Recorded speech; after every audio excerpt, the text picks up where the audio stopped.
kuti commission ili pasakuti tuzi kuti malingana ndi zotsatira zachisankho. Ndifuna ndikudziwitseni kuti commission sibwera masano kuti yotanganidwa kuyang'ana zotsatira zachisankho chapa 16 September. Commission ikufunitsitsa kuti malize zonse nthawi yake kuti ngati zingatheke owina pachisankho chimenechi alengezedwe mawa masana wina kungatheke kupitirira matoko usiku kwambiri. National Guard Assembly makaya kuti powers mulolambirira kukhala tikulandireni konse kumene muliko madzulo ano pano tili pa Nation Publications Limited pamene tikukupatsirani ndithu zotsatira zachisankho chimene amalawi aponya pa 16 September. Live from the National Tallying Center, Bingu International Convention Center, BICC, kuno ku Lilongwe. Ndiye monga mmene zakhalira masiku onsewa timayembekezera kuti amalawi Electoral Commission akhale akubweranso nyumba ino kuti azapereke update. Pacha dzulo lija anapereka for 11 districts. Panopa ndithu tafika pa 24 districts, tangotsala ndi ma district 12. Koma mnyumbamo anabwera ndithu ndi mneneri wa commission imeneyi Asangwani Mafulirwa amene ndithu ayankhulapo kunena kuti udzulo uno amekisa kubwera ayi abwere mawa, ndipo mawalo zonse zikaenda m'malo mwache akhale akutipasira owina pachisankho chimenechi. Anatchula nthawi ya 2 koloko.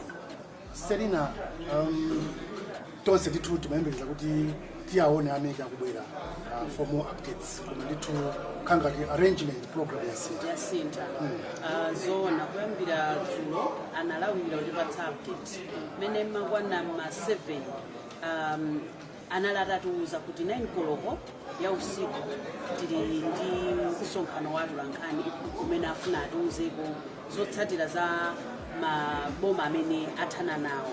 Koma leroli tinadabwabe kuti mene makwana 6 PM 7 PM kunali ndi mmene amabwera mneneri wa bungwe la meki Asangwani Mafulirwa kuzanena kuti a commission lero satiyankhula ali ndi ntchito yayikulu imene afuna amalizitsiretu zonse kuti mawa ikamati 2 PM akulengeza kuti amene wapambana makamaka pa udindo wa mtsogoleri wa dziko ndi ndani, atilonjeza choncho Asangwani Mafulirwa. Komanso atachoka zabweraso anadzabwera kuti komanso tinene pano kuti ibina makikunja kuti zokamba make sinapangidwe save ndi any injunctions akuti osanalandire chiletso china chilichonse. Koma ife tingonenapo nena kuti Mafulirwa asanabwere kudzanena uthenga oti lero satiyankhula ndithu paenda ma documents nditero kuti mtsogoleri wa chipani cha Malawi Congress Party amene amayima nawo pachisankho cha Lazarus Chakwera anakasuma ku koti kuti aletse kuti asalengezekaye ameki asalengezekaye zotsatira zachisankho makamaka zitsango za presidential. Koma ku kotiko chilamulocho anena kuti chiletso sanawapatse, anena kuti ayi. Koma mbali inanso imene anapempha iwo ndiyoti afuna koti aunikire zina ndi zina zimene iwo akuona kuti ndizolakwika, zimenezo za koti awapasa chilolezo kuti kuunikirako awaloleza. Koma iyo imitsa chiletso choti ayimitse kuti ameki asalengeze zotsatira zachisankho akoti wanena kuti ayi, ndi kutanthauza kuti zotsatirazi zilengezedwa ndithu. angu avomera mbali yona kuti tiunikire zimene munena kuti sizinaende koma bungwe la meki lisayimitsidwe sana limange manje mawa munga mmene akambira Asangwani Mafulirwa 2 PM amalawi ayembekezere kuti amve kuti chisankho chimene anaponya pa 16 September kodi wawina ndani. Komanso tinene pano mosabisa kuti malingana ndi zimene tapeza komanso zimene ameki aulutsa kale zikuonetsa kuti ndithu apita munthalika DPP achulidwe kuti awina. Pa nkhani imeneyoyo ndikukumbukira kuti mosemene takhala tikuyenda I think the sentiments were kuti it's not possible for someone to get the 50% plus one outright. There was a hope or belief that we might go for the runoff. Koma I think it also ndifozizi mugabe kuti zilili mene tanenera kuti 24 districts zimene apanga declare amake apita mthalika kutsogola kwawo nkoneno kuti adutsa kale 51% plus 1 adutsa kale chomwe chikutanthauza zoti kulibenso chisankho chachibwereza kapena chachiwiri pa chizungu amati runoff kulibepo. Makamba sota kumbawa wako ndi Joseph Mwale kulina kuti ndi mmene zililimu for those remaining 12 districts kuti afike pa apita muthalika akwena kuti apeze mavoti 1.6 million pamene apita muthalika akungofuna 200,000 votes plus. Komanso pa nkhani yomweyo historically ma districts amene atsala 12, okay, ma districts amene akala 12 awawa ndi ma districts onena kuti historically even nthawi ya UDF kavotedwe kwawo kamakhala kuti amavotera chipani cha UDF chitachoka UDF anali anthu oti amavotera DPP through and through.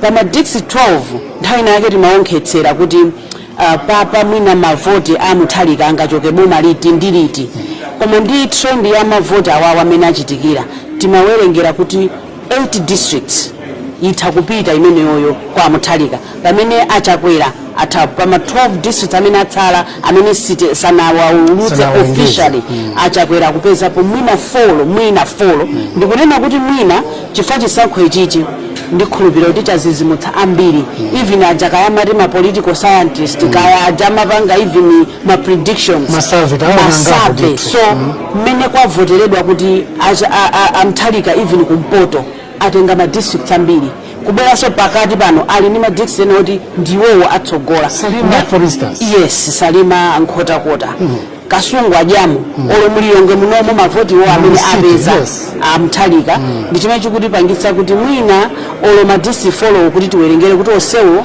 tapatse achakwera safikabe foti amthalika ma district follow also ajaso kumbali kwina kumene zayendera maonaso kuti akamasiyana ma margins ndi maboma akumwera makamaka akumwera ndi Eastern region umaona kuti amthalika makhoda tsogola kwambiri achakwera kubera mbuyoso kwambiri kuja kusiyana kwa kukulu kuti akutsalira ndithu.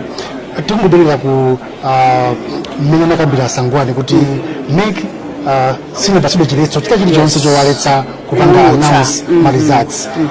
Ukuona ngati chigamulo chimene tachiona ma documents amene akuyenda masamba mchezo kunena kuti angwalola kuti aunika zimene nkhawa zawozo koma ma results apange announce.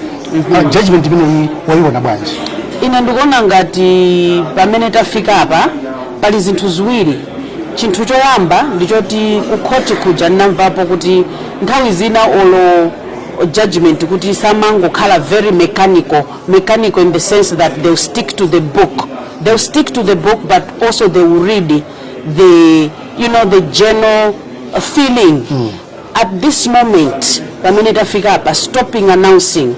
I'm afraid we might have people oti atakuyambisa kukuwa naonso mwinaona kuti nkanali atsindika unena kuti zoti zilongotsoledwe zimene mukufuna zoti aunikire zimene zozo aunikiredi ameki nda aonetsetse ndi chidandalo chimene apereka achakwera koma kufika pa point iyi anthu aliyense afuna amve kuti wawina ndani chifukwa chilungamo chake nchoti zowerengetsera zonse za unofficial ndi za official olatasira pomwepa pa 24 districts amthalika adutsa kale apambana 2 million plus 24 districts. Yes. Pamene alaza chakwera alichama 700,000. Yes. Margin yaikulu kwambiri.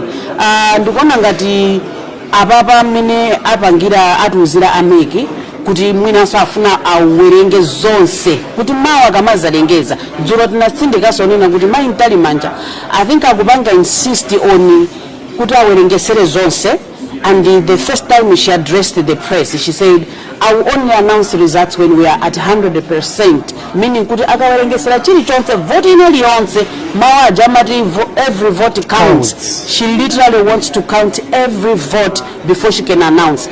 Kupangiranso pamawa kunena kuti nkhani ngati zizi zabwera leroli za ku courts wina tozanena kuti yayitu zisakhozi jamunawerengetsera ma district 4 nanga 24 nanga 12 aja mwina ineyo tukana wina ose aja nkana pambana ndineyo ndofuna kupanga eliminate those issues uneno kuti akamalengeza pasazakhale munthu wowinya kuoposesa kunena kuti iya ineyo ma 12 districts ozeja inali yanga therefore ineyo munalekezera pa 24 paja ineyo mwakhala ngati mwandichepetsera chani nambala ya mavoti anga ndikuona ngati pamene popa akuchita bwino tatopa inde aliyense is waiting with bated breath, but I think kumene tachoka ndikutali kwatsalaku mkwakung'ono tidikire kuti zinthu zonse zikhale bwinobwino atilonjeza kale 2 p.m. mawa pano tikumva kuti wapambana ndani. Serena, are you surprised that MCP has gone to court? Tunaona nditu former president UDF Bakili Muluzi anayankhulapo kunena kuti ndibwino kuti buna chakwera avomereze kuti sizinaende. Are you surprised kuti MCP panopa they are knocking ku court? I'm not surprised. Nthawi zambiri pachikhalidwe chathu cha munthu ukakhala kuti walephera you always try to find someone or something to blame for your failure. Nthawi zambiri olo pa maliro munthu kuti wafa maliro abwinobwino kuchipatala kuja alengeza kuti natural death munthu uyu mwina anatsamwa ndi madzi. There will always be someone who say anampatsa madzi ndani kufusafusa choti anampatsa madzi uyuyu kuti amwe atsamwe amwalire ndi ndani kumakhalaso a part of grieving, a process of grieving, mourning, and healing starts there. You get closure. I'm sure at a certain point MCP is going to get closure and accept the fact kuti alepera. But for now, one, it's their constitutional right, and my intalimanja amatsindikaso kunena kuti amene akuona ngati kuti sakukhutitsidwa ndi zimene mwina ifetu kupanga kuti afuna kaya kupita ukhoti ndi ufulu wawo kutero koma nanga sikukhothi kujaso amakayenereza zinthu zija kuziona mbali zonse kunena kuti kodi izizi nzoyenerera kuti ngati apapa titere kapena titere ngati mene zachitikira lero limo koma I'm not surprised because also the statements from the followership ya MCP kapa social media amina press briefings apangapa awiri so far awiri amina apanga amina nala running mate. The statements where you could actually tell which route they would want to take if the results are not turning in their favor. So really, it's not a surprising thing. Just going back to 2020, the court-sanctioned election, and Hampida kuti panali goodwill. Yes. Militancy alliance. Kufika pano 2025. Tidina kuti khale one term. Tonse simene okhala one term. Akanapita mwina kuchisankho ngati tonse alliance. Mwina bwezi pano pati ukamba nkhani ina. Koma you mentioned the issue of goodwill. I think the biggest mistake that MCP did was to squander the goodwill that people had. And remember, people were the goodwill came from kuti anthu awa alumikizana zipani zingapo. Again to say, I think since the first democratic elections in Malawi, if you go back to history, you will see kuti the data there MCP on its own kuima pawo ka MCP sanapezepo mavoti oposa this time around. The percentage that is coming Zimene apeza Lazarus Chakwera. It's similar to the previous elections that we've heard where MCP inaima payoka.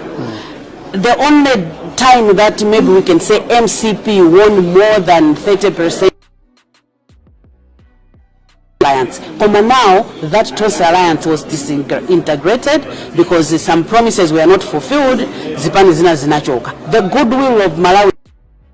The goodwill went because of unfulfilled promises. Timachoka tupanzera wa fuelo kukavota, and that was not good optics. Politically, it wasn't a good 2 weeks before elections, there is no fuel. We are talking of forex shortages. So really, it was a tough. Muna timalize kulima kuti Dzulo main Talimanja nakamba kuti elections come, elections go. Koma Malawi remains and we had ndi Malawi mmodzi yekha ndikwena ati mutetedze. Zikufunika kuti kunjako ndithu anthu adekhe komanso ma results akapanga bata ndiponso Dzulo lija tinanena kuti amene amayambisa bata nthawi ngati inoyi ndatsogoleri makamaka anthu amene anapikisana nawo mmene zachitikira kuti a president opuma abakiri muluzi ana apapa mmene zilili for the sake of Malawi, for the sake of peace, concede defeat. Achakwera for his own sake or his own political party, but for the sake we are, you know, tokhala munthu wina wa DPP wina wa MCP koma if I tell you kuti kuli anthu oti ndimachita kudzaza kuti uyu same mother same father wina ndi wa DPP wina ndi wa MCP wina ndi wa UTM. So imagine if this country burns down just because of affiliations. Am I going to kill my own sister? You understand? So atsogoleri amayenera ngati Achakwera, this was his moment to show his statesmanship. Going to court, yes, it's his constitutional right, but he should have risen above party interest, individual interest, and focus on the bigger picture being the Malawi. Because this is not the end of his political life. There's 2030. Step aside, go back, regroup, and come back stronger. Who knows? DPP was out of the government for 5 years. For 5 years, we yes. are now talking of Peter Mutharika coming back. All right? So they, like my Talimanja said, kuti zisanko zimabwera zimata Malawi ndesama koma ifeyo how the leaders handle these issues Zimene zozo ziti